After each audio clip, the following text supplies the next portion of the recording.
안녕하세요, 도련입니다. 오늘 영상은 대한민국 관세청과 함께 기획한 영상이며 해외 직구와 관세법 위반에 대한 내용을 다루고 있습니다.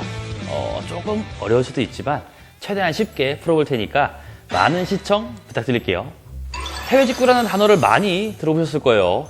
해외 인터넷 쇼핑몰을 통해서 외국의 상품을 직접 구매하는 행위로 같은 제품인데 국내 가격보다 한 3분의 2 수준으로 구매할 수 있거나 블랙 프라이데이 같은 큰 할인 행사가 있다면 절반 가까이에도 구매를 할 수 있기 때문에 요즘에는 남녀노소를 불문하고 해외 직구 이용률이 점점 증가하는 추세라고 하더라고요. 이건 약 2018년도쯤에 올라왔었던 영상인데요. 하이엔드 컴퓨터를 맞추는데 몇몇 개 제품들은 해외 직구를 통해서 구매했을 정도로 저도 해외 직구를 굉장히 자주 사용하는 편이고 이제는 정말로 해외 직구가 보편화되어서 직구 관련 팁이나 정보 이런 것들도 활발하게 공유가 되고 있죠. 그런데 아마 이 점은 놓치고 있는 분들이 많을 겁니다. 물건이 필요 없어지거나 갑자기 현금이 필요할 때 해외 직구를 했던 물품을 되파는 경우가 있는데요. 해외 직구로 구매한 제품 잘못 판매하면은 처벌 대상이 될 수 있다는 것 모두 들어보셨나요?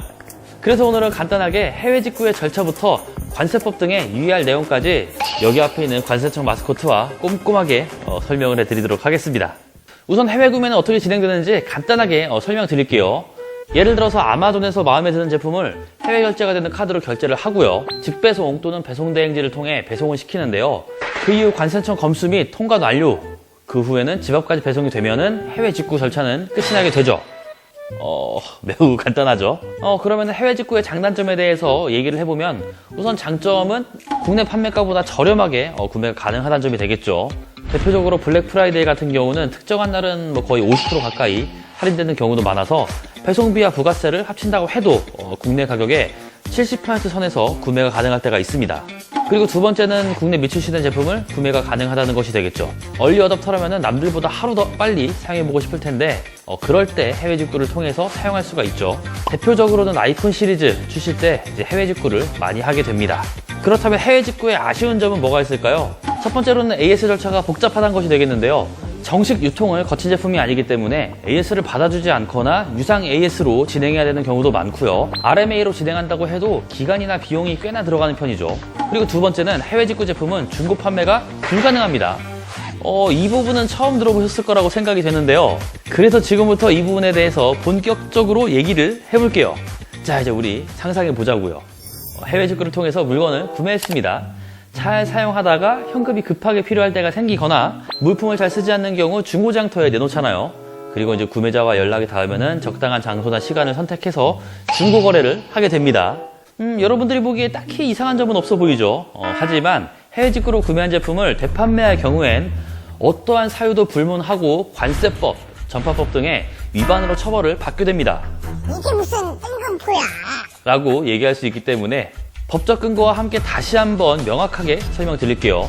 직구 물품 중 자가 사용으로 면세받은 물품은 수입 신고 없이 목록만으로 통관되기 때문에 되판매할 경우 면세 요건을 미충족하게 되어 수입 신고 없이 국내에 반입한 것으로 간주된다고 합니다. 즉 밀수입죄에 해당되는 거죠. 위에서 들었던 간단한 예시도 아무 생각 없이 직구한 물품을 중고장터에 올려 판매를 했지만 빼박 밀수입이라는 겁니다. 밀수출입죄는 관세액의 10배와 벌금 또는 징역 5년에 처해질 수도 있고요. 관세포털죄는 3년 이하의 징역 또는 3천만 원 이하 벌금에 처해진다고 하는데요. 이거 모르고 판매했다가 정말 큰일 날 수가 있습니다. 제가 이렇게까지 얘기했지만 나는 괜찮아. 이렇게 생각하시는 분들이 있을 건데요. 이거 아닙니다. 분명히 있어요. 이런 분들 계십니다. 그래서 관세청으로부터 실제로 처벌받은 사례들도 당연히 받아왔죠. 먼저 타인의 명의를 이용해서 직구한 물품을 되판 사례인데요. 한 가정주부가 해외에서 의류를 구매하여 인터넷으로 팔면 수익을 만들 수 있다는 이야기를 지인에게 듣고 이 사업을 해봐야겠다. 이렇게 생각했는데요. 그런데 하나의 개인 명의로 반복적 구매를 하게 되면 세관에 금방 적발될 수 있다는 인터넷의 글을 보고 지인의 명의를 빌려 해외 직구를 하게 됩니다. 이 과정에서 한 구매자가 면세 통과한 물품인 것을 알게 되어 세관에 신고를 하여 처벌을 받게 되었다고 하고요. 또 하나는 미성년자의 사례인데요. 평소 관심이 있었던 목걸이 등 액세서리들을 해외 직구를 통해 구매하였는데 인터넷 카페 지인이 일부 판매를 권유하여 판매를 시작하게 되었습니다. 그리고 점점 수익이 생기자 본격적으로 직구 되팔이를 결심하게 되어 면세 한도 이내에 자가 소비용으로 세금을 면세받고 통관한 제품을 여러 사이트를 통해 판매하였습니다.